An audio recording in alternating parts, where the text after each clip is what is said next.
I am Dr. Daranee Seguin.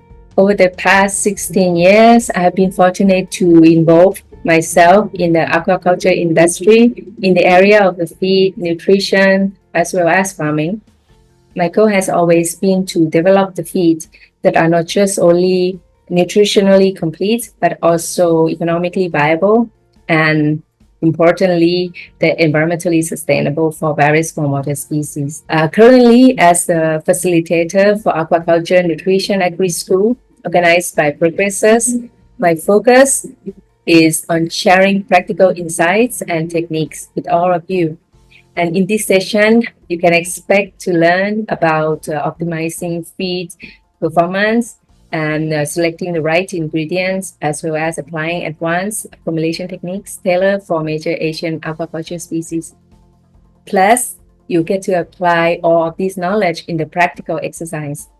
This year's one of the most exciting part is our hands-on feed formulation workshop. So you can expect to walk away with the skills that you can use right away to formulate the feed.